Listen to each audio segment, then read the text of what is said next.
2h41, o time do estúdio se formando, né? Cada dia temos um colunista ao vivo e hoje, quarta-feira, como aliás eram nas quartas-feiras anteriores, professor Ismael Rocha tá para falar com a gente no Eduque-se. Professor Ismael, boa tarde, seja bem-vindo. Boa tarde, meu amigo, boa tarde, ouvintes CBN. Uma alegria estar ao vivo com vocês para falar sobre educação.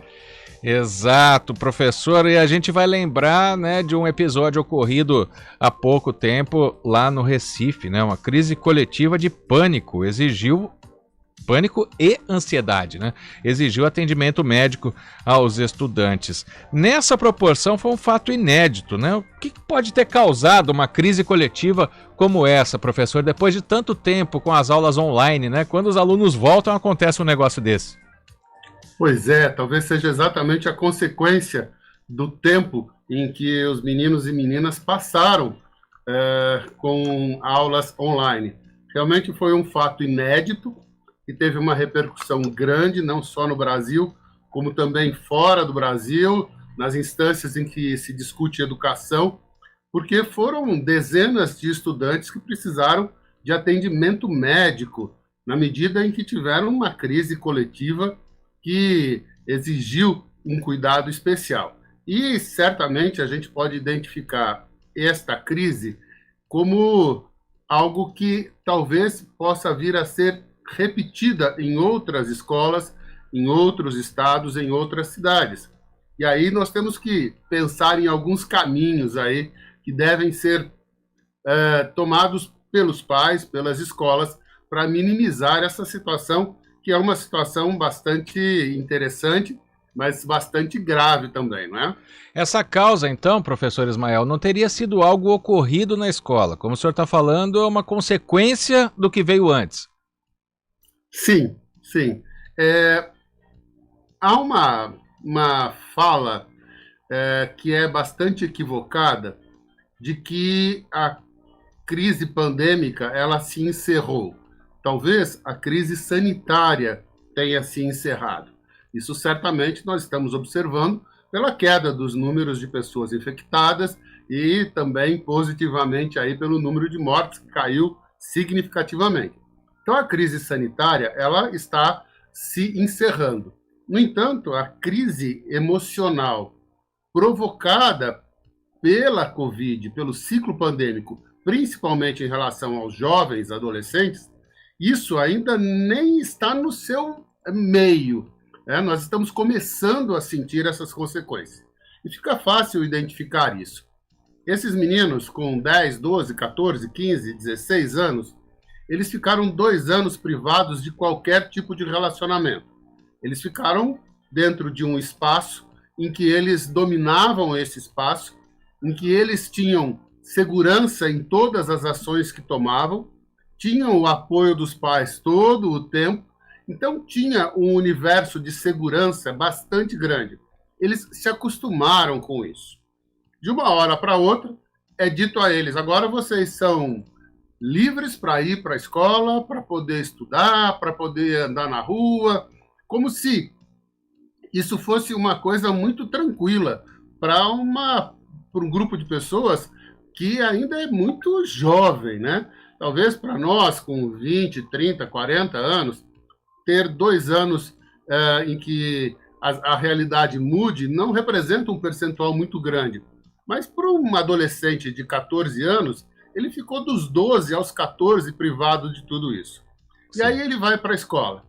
Convivência, provas que agora, e isso não é coincidência, que essa crise toda surgiu no momento em que estão encerrando o primeiro período, né, o primeiro bimestre, o primeiro trimestre, dependendo da escola, com provas, com trabalhos sendo apresentados, com avaliações mais rigorosas. Isso cria um pânico, porque eles perderam esse contato, eles perderam essa prática. Então, o medo, que é uma das emoções que mais impacta essa faixa etária, ela aparece como sendo um monstro. Sabe, o medo toma conta desses meninos e meninas. E aí que vem a crise de pânico. Aí que vem realmente o processo de um desgaste imenso, porque eles não sabem o que vai acontecer, eles não têm a capacidade de perceber o que está à frente. Sim. Nessa faixa etária, os meninos e meninas são muito imediatistas. São muito imediatistas. E todas as ações, né? Os jogos, as séries, os filmes voltados para esta faixa etária comprova isso, né? Então, o herói ele tem uma jornada que se encerra rapidamente, né? Os personagens têm vida curta, os jogos você passa de fase em fase. Então, essa é a realidade desses meninos, essa construção imediatista. Quando eles estão privados dessa convivência, quando eles estão sendo avaliados e sem ter a segurança que antes eles tinham, porque estavam num ambiente controlado, que era o ambiente da casa, isso traz um impacto, e isso a gente percebeu com esse evento bastante triste lá da cidade de Recife. Então, este é o movimento que a gente vai começar a perceber. É fato que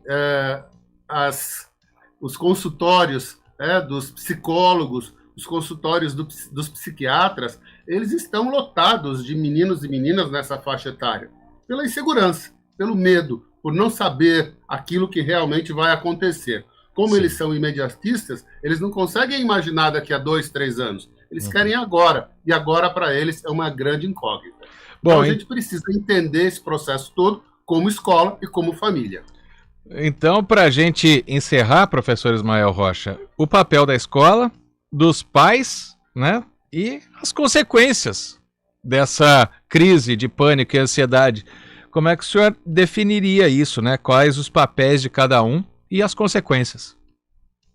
A escola precisa ter uma perspectiva que não é uma perspectiva conteudista. Ou seja, a escola não pode, nesse momento, ter uma preocupação com o conteúdo que estes meninos e meninas estão absorvendo.